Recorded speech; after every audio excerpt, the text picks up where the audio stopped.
তো hello and good morning guys. তো এটা হচ্ছে আমার ২১ দিন ব্লগ চ্যালেঞ্জের ১২ নম্বর ব্লগ, ঠিক আছে? তো আমরা আজকে যাচ্ছিলাম ৮ মাইল হাট একটা খাসি নেওয়ার জন্য। তো এখন আমরা বর্তমানে মহানন্দা নদীর উপরে দাঁড়িয়ে আছি, নৌকার অপেক্ষা করছি।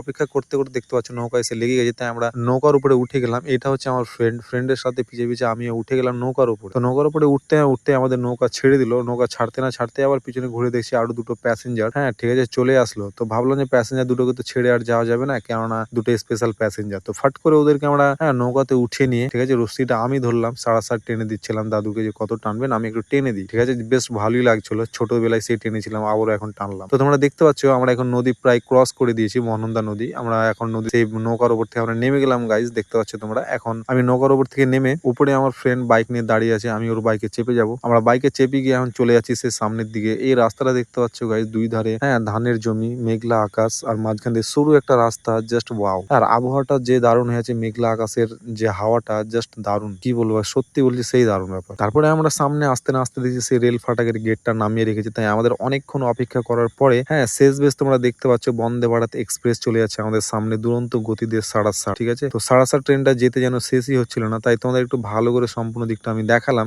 ঠিক আছে। দেখাতে না দেখাতে আমাদের বন্দে ভারত এক্সপ্রেস সাড়াত করে পার হয়ে গেল গাইজ, দেখতে পাচ্ছ। করে পার হয়ে আবার ফারাত করে সেই গেটটাকে উঠিয়ে দিল ওরা। গেটটাকে উঠাতেই আমরা বাইকে চেপে আমরা সেই গেটটা ক্রসিং করে চলে গেলাম সামনের দিকে। যে ইট ভাটা যে চিমনিটা দেখতে পাচ্ছ, এটা হচ্ছে গাইজ আমাদের ৮ মাইল এরিয়াতে আমরা ঢুকেছি। এটা হচ্ছে NH-33, এটা হচ্ছে কলকাতা শিলিগুড়ি যাওয়ার রোড। তো আমরা এখানে আসতে না আসতে দেখতে পাচ্ছ আমাদের পেট্রোল পাম্পে আমরা ঢুকেছি বাইকে তেল ভরার জন্য, যে রিলায়েন্স জিওর। তো এখানে এসে দেখলাম যে বাইক থেকে নেমে তেল নিতে হবে, ঠিক আছে। তো বেশ ভালো জিনিস, বাইক থেকে নেমে তেল নিয়ে আমরা বাইক থেকে উঠে আবার চলে যাচ্ছে হাটের দিক। তো হাটের কাছে বেশ আমরা পৌঁছে গেলাম গাইজ, দেখতে পাচ্ছ তোমরা। এখন একদম যে ছাগল চারিদিকে দেখতে পাচ্ছ কতগুলা, জাস্ট সামনে পিছনে ডানে বামে জাস্ট ছাগল আর ছাগল, এত ছাগল যে আমরা কোনটা নিবো কোনটা নিবো না বুঝতে পারছিলাম না। যেটার কথা বলে না গ্রাম্য ভাষায় যে ঢের মাছে বগলাকানা, একদম সেম ওইরকমই পরিস্থিতি অবস্থা হয়েছিল আমাদের। বাট চারিদিকে দেখতে দেখতে ব্যাস একটা জিনিস ভালো লাগলো যে এরকম একটা সুন্দর পরিবেশে এরকম একটা ছাগলের হাট, বেশ দারুণ ব্যাপার।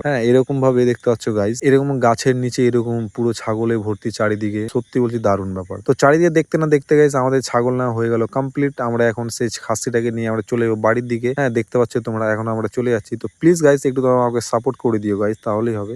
তো ওকে গাইজ, তোমরা সবাই ভালো থাকো, সুস্থ থাকো, দেখা হবে আবার 13 নম্বর ব্লগে। ততক্ষণের জন্য বাই।